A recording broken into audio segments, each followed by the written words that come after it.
space between. I hope you will be able to feel my voice as you listen.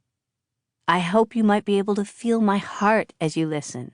I hope that you might know my desperate need for you to understand God better as you listen. It is my prayer that these stories will move you to understand you are never alone. It is my prayer that these stories will inspire you to be on the lookout for your blessings.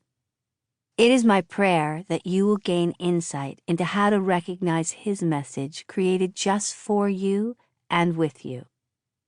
God has a how-to plan for you that is bigger, better, and more fulfilling than you or I could ever imagine. His step-by-step instructions are right there, waiting for you. You just have to seek, and you shall find. Doubt. A bathtub.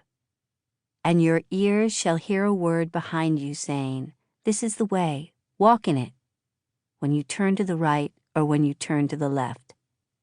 Isaiah 30:21, English Standard Version.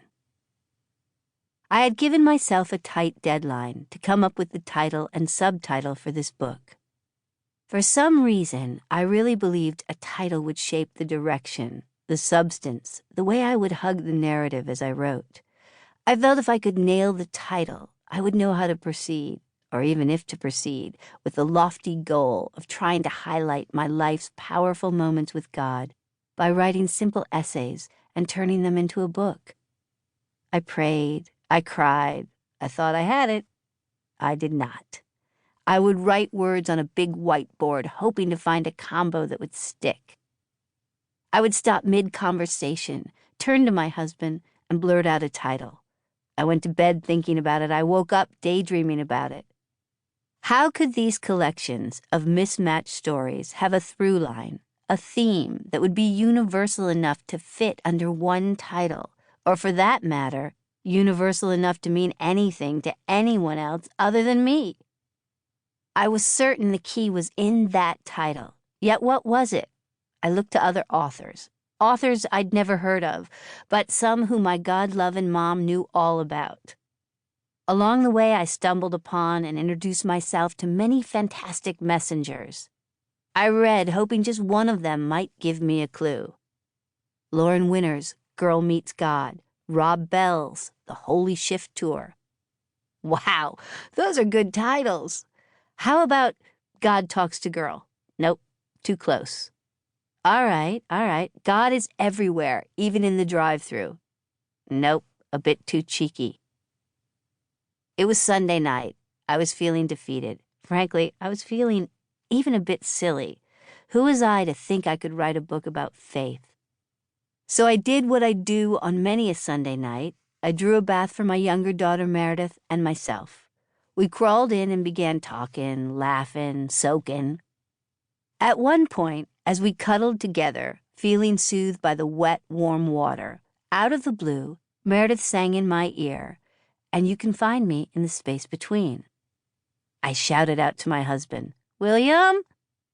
This was a dangerous move because he had just settled in to watch 60 Minutes. Interrupting him could unnerve him, to say the least.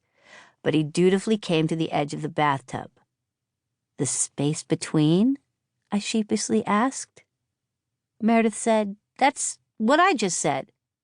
"I know," I said. William said, "I like it." The space between. Later, I asked Meredith why she was singing that line. She said it was from a Disney movie, Descendants 2, not to be confused with Descendants 1, which evidently, according to Meredith, is not as good. Meredith explained that the two main characters were supposed to get married, but instead became separated on different planets. The characters were searching for each other. During the search, they came upon something like a fake magic wand and a dog eating a pill that made him tell the truth about a vest that made him look fat.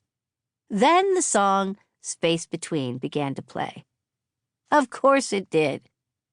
At this point in time, I felt just as turned around and lost as the two main characters.